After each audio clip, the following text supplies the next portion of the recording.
Sekanti tema, tai kas garantuoja pinigų padidėjimą banko sąskaitoje? Kokie veiksmai, kur kreipti dėmesį? Kalbant apie pinigus ir pinigų dydį banko sąskaitoje, labai svarbu skirti dėmesio jūsų pardavimo procesui. Čia daugiausiai vertės turės tas verslas, kuris teikia paslaugos ir duoda atidėjimą. Tai gali būti ir statybos, tai gali būti projektai, tai gali būti konsultacijos, kas bebūtų, išrašot sąskaitą, duodat atidėjimą ir pardavimo procesas prasideda nuo tos vietos, kai pradedate dėrėtis jau su potencialiu klientu. Tai klausimas jums, kaip matot skaidrėse, kaip manot, kada pardavimo procesas yra užbaigiamas, ar jo tam tikras etatas yra užbaigiamas. Dažniausiai atsakymas yra, kad pasirašius sutartį, gavus patvirtinimą, gavus teigiamą sprendimą ir dar net nieko nepadarius.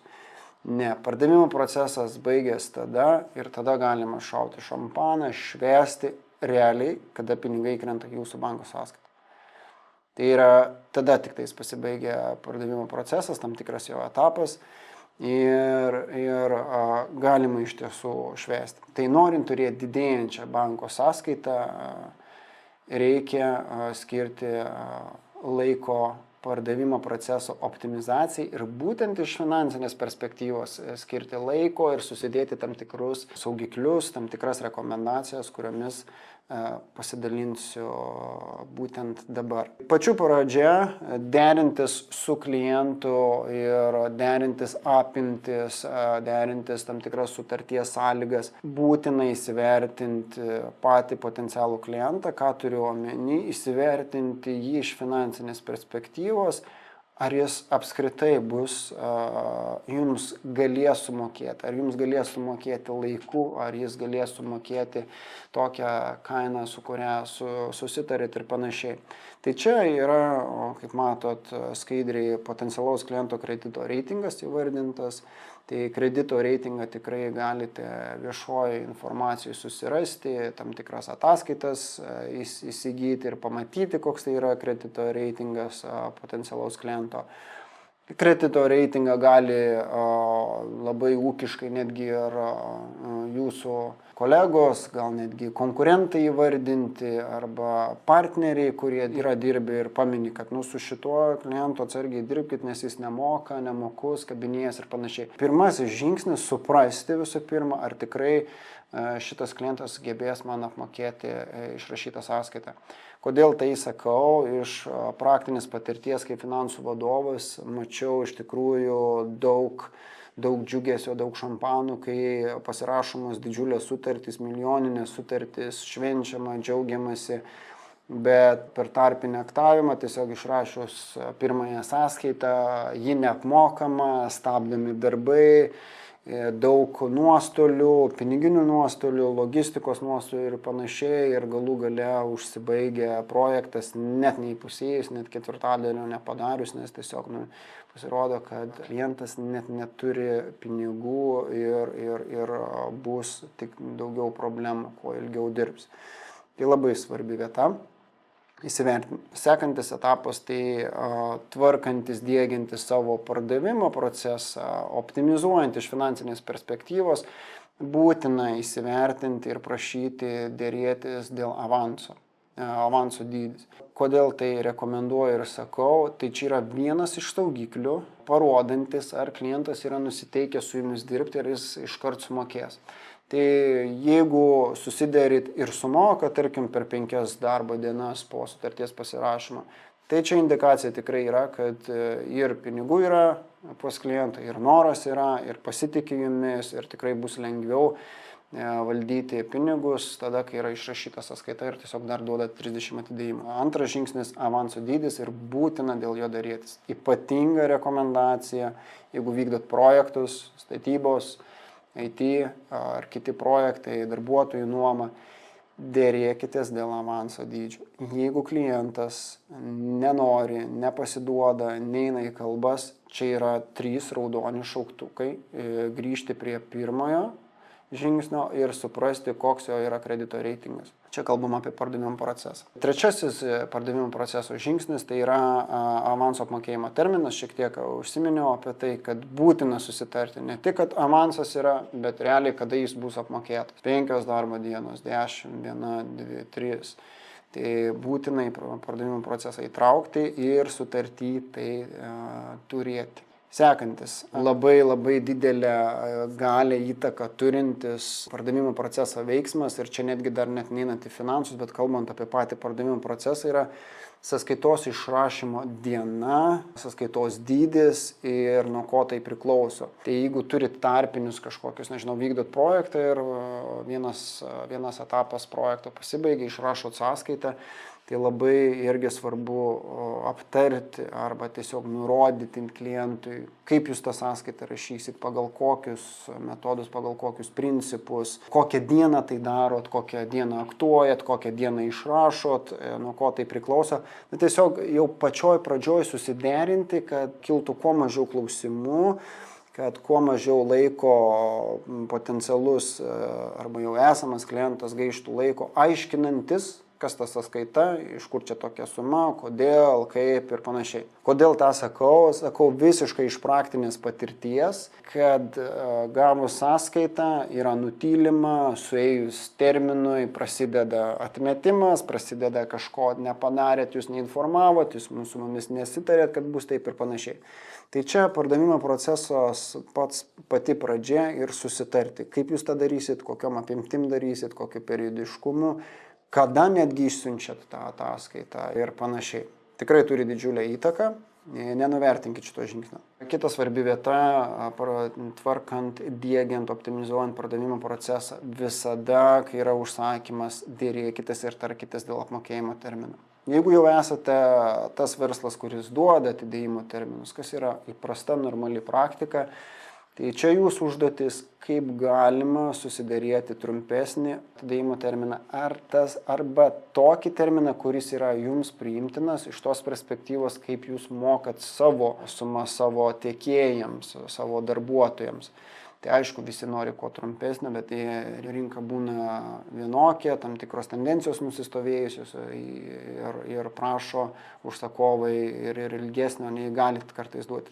Tai skirkite energijos, dėmesio ir tikrai dėrėkitės dėl trumpesnių. Kodėl tai miniu? Tai kuo viskas efektyviau, detaliau sudėliota pardavimo proceso metu ir kai tarėtės su potencialiu klientu dėl atsiskaitimo termino, tuo galimai jūs mažinat tą laiką skirtą analizėms, aiškinimams, dėryboms ir pinigai greičiau pasieks jūsų banko sąskaitą. Tai pinigų kiekis, laikas. Čia yra tam tikra koreliacija. Sekantis žingsnis tai atsakingas asmuo. Tiek sutartyje gali būti, tiek jūsų pardavimo procese būtina numatyti, kas yra atsakingas asmuo ir kur keliauja jūsų išrašyta pardavimo sąskaita. Visiškai praktinis patarimas ir gautas valdant didelių įmonių finansus, kad kartais išsiųsta ne ten sąskaita, kartais nepatvirtinta sąskaita arba ne ten priminimas siunčiamas, realiai prarandama dienos, kartais net savaitės ir tie pinigai nepasiekia banko sąskaitos. Čia labai svarbu tiems verslams, kurie dirbat su dideliam organizacijom, kurios turi tam tikrus mokėjimo ciklus ir panašiai, arba kurios turi tam tikras tvarkas. Tad žinot tą asmenį, pas ką turi atsidurti sąskaita, jūs čia vėl taupot savo laiką ir greičiau pinigai pasieks jūsų banko sąskaitą. Sekantis žingsnis labai koreliuojantis ir panašus, tai kas patvirtina sąskaitą, kas priima jūsų suteiktą paslaugą, kas turi teisę tą padaryti, kokios yra sąlygos, kada jūs turit pradėti derinti. Čia ir statybos sektorius, projektų vykdymo sektorius, tai projektų vadovai dažniausiai tą daro. Tai suderinti, kaip galima anksčiau suderinti, tik suderinus, patvirtinus, tada rašyti sąskaitą. Jeigu nėra to proceso kaip derinimo, tai siunčiant sąskaitą pridėti reikiamus dokumentus, pridėti lydimus dokumentus, kad tikrai būtų tas patvirtinimas kaip galima greičiau. Taip pat derantis arba sutartį labai svarbu įtraukti punktą, nuo kada faktiškai pradedama skaičiuoti apmokėjimo terminus.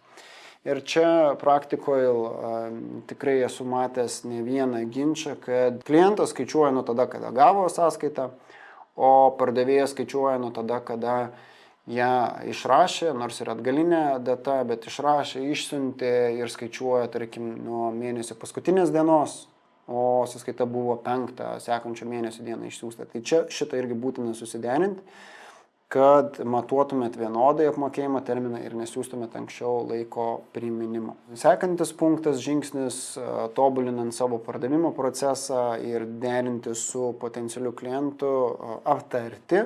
Tikrai žinau, nelengvas šitas punktas pasirodys, kas laukia, jeigu nebus apmokėta laiku. Būtina įvardinti, kad yra tam tikros procedūros, yra tam tikros sankcijos, yra tam tikri priminimai, kas bus siunčiama, kad neapmoka laiku ir kad žinotų potencialus klientas, o gal jau ne potencialus, bet jau patvirtinęs klientas, kas bus, jeigu negausit apmokėjimo laiku.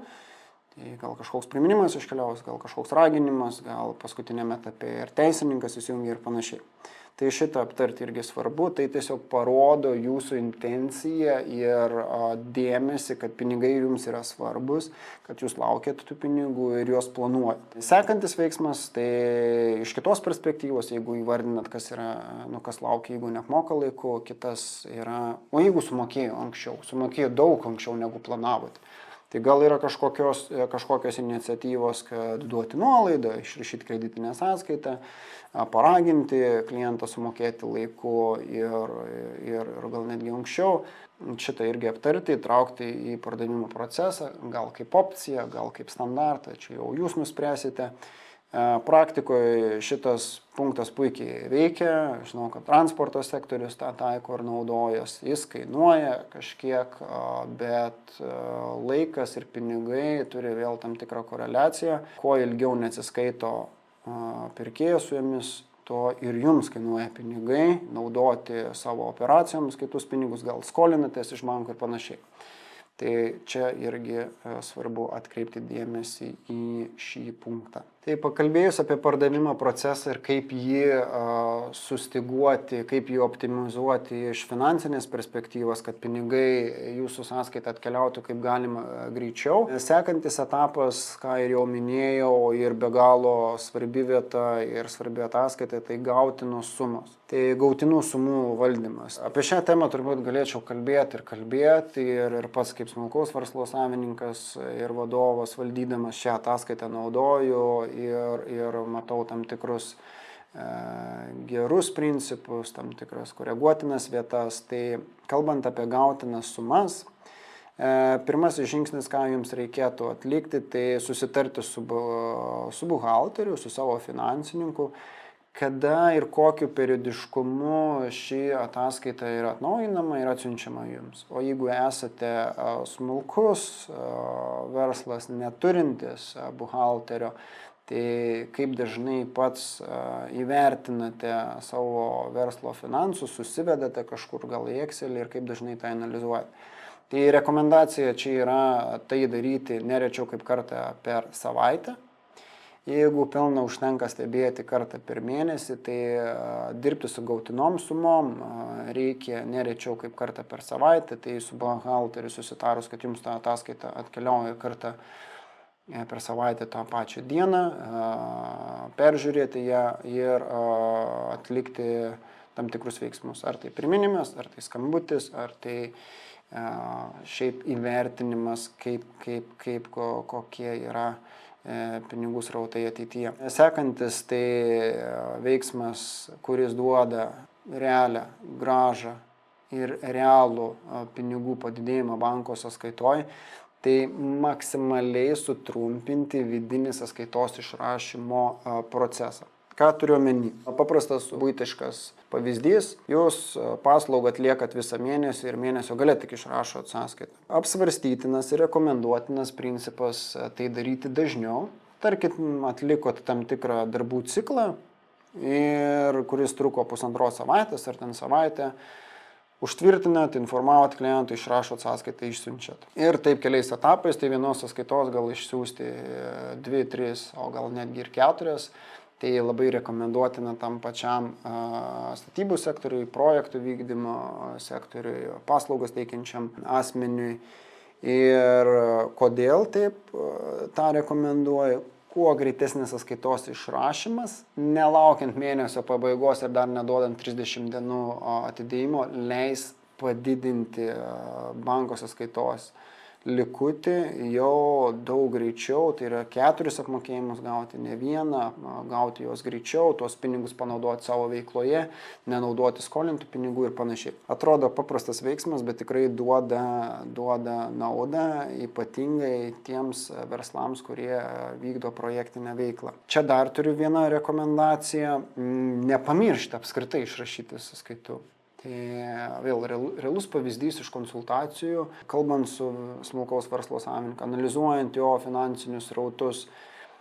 Tiesiog iš kalbos išėjo, kad kaip ir prastas tas rezultatas, kaip ir kažko trūksta, o tiesiog dar perklausus prisiminė, kad tai neišrašiau ir šitos sąskaitos, ir pamirštu, ir nenorimas darbas. Ir po to bėgu į banką skolintis, nes trūksta pinigų. Tiesioginis ryšys. Atliko darbus, sąskaita turi būti nedelsiant išrašyta. Atliko tam tikrą etapą darbų. Rašykit sąskaitą, gausit greičiau pinigus. Ir tikrai čia didėjęs banko sąskaitos likutis.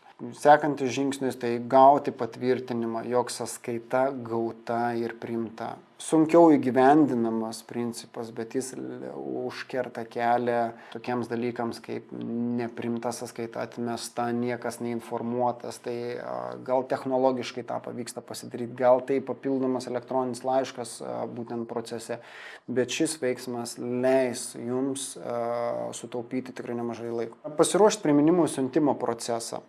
Kada ir kaip dažnai siunčiami priminimai. Po to, kai išsiųsta sąskaita, matot, kad tiesiog neapmoka laiku, tai neveikti reaktyviai, kad kiekvieną kartą atskirai siuntinėti priminimus, bet tai daryti sistemiškai. Tarkim, 1 diena iki sąskaitos suėjimo termino iškeliauja priminimas, po to 1 diena po, 2, 3 ir panašiai. Tai kaip tą darot ir tai turi būti daroma nuolat, siekiant, kad tas pokytis būtų tvarus, o ne vienkartinis. Tai čia ir rekomendacija ne tik tais, kai suėjo terminas, bet jau ir prieš sueinant terminui draugiškai priminti klientui, kad dar negavom apmokėjimo, laukiam jūsų apmokėjimo.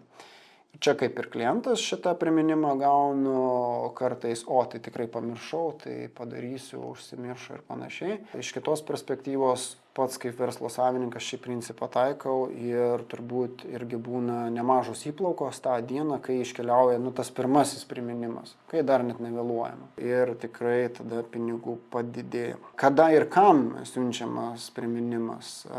Jeigu priminimai tai rašytinė forma, į kokią elektroninį pašto adresą jie yra nukreipiami ir panašiai, svarbu, kad gautų tas asmo, kuris spaudžia mygtuką mokėti. Nebūtinai tai yra verslo vadovas, ypatingai tai yra didelės organizacijos, tai yra finansų skyriui. Finansų skyriui tikslingam žmogui, kad nukeliautų ne kažkur tam, kur derino tą apimtis, bet tas realiai, kur atlieka mokėjimus. Svarbi vieta, taupant vėl laiką. Komunikacija pasiruošti tokia, kad nebūtų tokia grasinanti, kad būtų švelnesnė, motyvuojanti, kas akcentuojama ir panašiai, tam irgi skirkit laiko. Turbūt nieko naujo nepasakysiu, aktyviai dirbti su gautinų sumų ataskaita, aktyviai sekti, nerečiau kaip kartą per savaitę daryti veiksmus mažesniam verslui, o didesnis verslas tą turėtų daryti kasdien. Tai čia posakis cash is the king tikrai yra svarbus, tai skirti laiko ir energijos, kad pinigai atkeliautų laiku. Kalbant apie didesnius verslus, apie komandą jau, tai svarbi vieta pasidalinti su esama situacija su komanda, kaip jums sekas, gal kažko trūksta, tai gal atsakingi asmenys nežino iš tikrųjų, kad pavyzdžiui projektų vadovai ten neapmokėta sąskaita ir panašiai. Tai šitas klaida irgi pasirūpint, kad visi komandai žinotų, kokia yra situacija ir galėtų jie iš savo perspektyvos atlikti tam tikrus veiksmus. Tai sekantis žingsnis - įsitraukti gautinų sumų rodiklius į pačius svarbiausius, tai kaip verslo vadovas irgi sekti gautinų sumų dydį, neapmokėtų sąskaitų dydį pagal dieną, savaitę, mėnesį. Tai be galo svarbus rodikliai. Tai kaip yra posakis, nematuoji, nepagerinsi. Jeigu matuosit, atsiras natūraliai noras ir pagerinti, ir veiksmai, ir panašiai. Tai ir sekantis patarimas ir rekomendacija - formuoti savo komandos įprotį, sekti, stebėti ir svarbiausia - džiaugtis apmokėtais pardavimais. Kaip minėjau, kad pardavimo procesas pasibaigia tada, kada pinigai įkrenta į banko sąskaitą. Ne tada, kada pasirašom sutartį, bet tada, kada apmoka. Tai turėti tas mažas pergalės, kai pinigai pasiekia banko sąskaitą, pasiekia laiku, pasiekia greičiau, tai irgi labai svarbi vieta. Tai pakalbėjom apie gautinas sumas, kaip jas valdyti. Kaip matot skaidriai, yra tokie 5 patarimai, į ką svarbu atkreipti dėmesį, kur kreipti energiją, supaprastintai labai. Pirmasis - atlikite namų darbus, pasidomėkite apie mokumo istoriją, apie ką kalbėjom, kredito reitingas. Antrasis - turėkit aiškę sąskaitų išrašymo sistemą, nevėluokit išrašyti, jeigu išrašot paskutinę mėnesio dieną, tą ir tęskite, nuolat vykdykite, nekeiskite tų dienų, nes tai jau nebus sistema, o prie sistemos priprantama ir jūsų klientai taip pat lauks tos sąskaitos ir bus pasiruošę apmokėti. Tai ir čia dar praktinis toks patarimas, ką pastebėjom patys, siūsdami sąskaitas, jų išsiunčiam per mėnesį apie 150, tai įtaką daro netgi diena, savaitės diena. Jeigu pirmadienį ryte išsiųsit, tai pinigų srautas ir apmokėjimo rodikliai prastėja, bet jeigu išsiųsit trečiadienį popiet ar ketvirtadienį, tai pinigų apmokėjimo rodikliai eina geryn.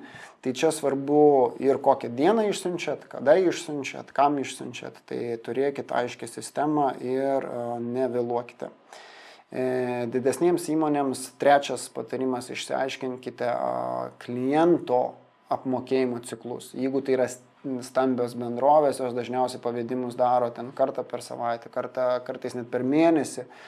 Tai jūsų tikslas, kad pardavimo sąskaita jūsų atsidurtų jų apskaitoje kaip galima anksčiau ir prieš tą ciklo mokėjimo dieną. Sekantis patarimas, tai didesnius užsakymus suskaidykite į mažesnius, rašykite dažniau sąskaitas, taip irgi padidinsite pinigų kiekį banko sąskaitoje. Na ir nieko naujo, dar kartą pakartoju ir užtvirtinu, aktyviai sekite neapmokėtas sumas. Sekantis procesas, į ką verta atkreipti dėmesį, tai po gautinų sumų proceso valdymo, kaip viską teisingai pasiruošti, diegti ir valdyti, yra skolų valdymo procesas. Kas yra skola? Skola yra tada, kai jau vėluoja jūsų klientas apmokėti ir čia įsijungia visiškai kiti veiksmai, tai jau nebedraugiški priminimai, gal šiek tiek griežtesni ir panašiai, bet skirti jau valdyti ir skolų riziką. Kaip minėjau, iškomunikuoti aiškiai pardavimo metu, nuo kada prasideda skolų valdymo procesas, kaip jūs tą darot, kaip pavyzdys, nuo 20 vėlavimo dienos gal jau perduodat teisininkui, gal perduodat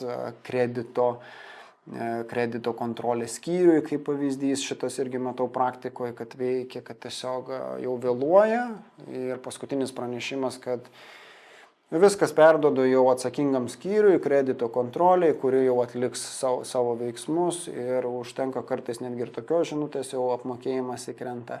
Bet jeigu žiūrint iš proceso pusės, turėkit aiškią struktūrą, kada jūs tą darot, kada įsijungia teisininkas, kada gal jau netgi išieškai reikia atiduoti, nes jau nepavyksta geruoju susitart ir panašiai. Sekantis etapas skolų valdymo procese. Jeigu klientas atsako, bendradarbiauja, komunikuoja, turėkite skolų valdymo procese nusimatę galimybę šią skolą išdėlioti į dalis, gal suteikti papildomą atidėjimo terminą.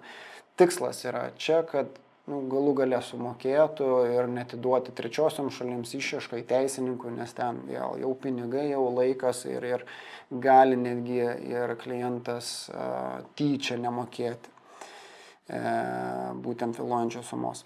Jeigu nepadeda jau mokėjimo planas ir graži komunikacija, tada tikrai reikia nedelsti ir kaip galima tada greičiau atiduoti sumas, neapmokėtas, vėluojančias sumas profesionalams, kad jie pradėtų savo procesą ir kaip galima tai greičiau. Kuo ilgiau neapmokėta sąskaita, tuo mažesnė tikimybė, kad ji bus apskritai apmokėta. Rengiant savo skolų valdymo procesą reikia būti griežtiems, o jeigu komunikuoja, tai kaip bebūtų eiti į tą susitarimą, neįnešant trečiosios šalies kažkokių veiksmų.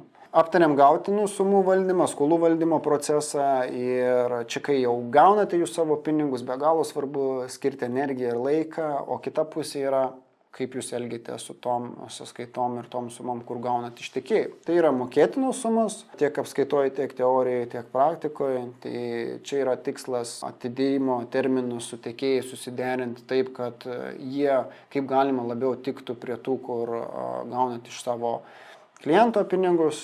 Tai matematika paprasta, aš duodu 30 dienų atidėjimą. Tai su tiekėjais derint kaip galima panašesnį arba net ilgesnį. Vykdyti projektą ir gauti pinigus, atsiskaityti su tam projektui skirtu tiekėjui yra aukso taisyklė. Ne visada tai pavyksta, bet stenkitės, dėrėkitės, ieškokit būdų tą padaryti. Gal vienas tiekėjas neduoda, bet kitas tai visai palankiai žiūri. Atrodo iš pažiūros paprastas dalykas ir gavau sąskaitą, noriu iškart sumokėti, bet ne, pinigų kiekiui, pinigų srauto rodikliui įtaka tikrai daro nemažą. Ir čia kuo įstaiga didesnė, kuo įmonė didesnė, tuo yra ir didesnė įtaka. Minimalūs avansai, jeigu su gautinom sumom, su pardavimo procesu deritės dėl didesnių avansų, apskritai dėl avanso dydžio, tai čia tikslas yra dėrėtis kaip galima mažesnį arba iš vis jų vengti, nes tai yra jūsų pinigai, jie iššaldomi, jie nenaudojami, tai čia jau strategija kiek kita. Dėrėkitės, kalbėkitės. Labai svarbi vieta susitarus su tiekėju tam tikrą mokėjimo terminą, jo laikykitės, nevėluokit, susitarėt 30-60 dienų, tai sumokėkit tada, kada sueina terminas, sistemiškai nustatę mokėjimo datą. Neskubėkit anksčiau apmokėti, nes jeigu anksčiau apmokat, tai jūs tiesiog negerbėt to susitarimo ir vadinasi jums jo nereikia, nors ir gavot pinigų. Nebent turit VIP tiekėjų sąrašą ir tą norite sistemiškai ir tikslingai daryti ir būtent VIP tiekėjų sąrašui nevėluokite. Jeigu tiekėjas reikalauja pilno apmokėjimo ir neduoda jokio atidėjimo ir kitaip negalite vykdyti sandorio, negalite įsigyti kitur tokios paslaugos ar prekės, įvertinkite pinigų kainą. Jeigu sumokate iš karto, bet iš savo klientų dar negavot pinigų, tai reiškia, šitie pinigai laiko perspektyvoje jie jums kainuos.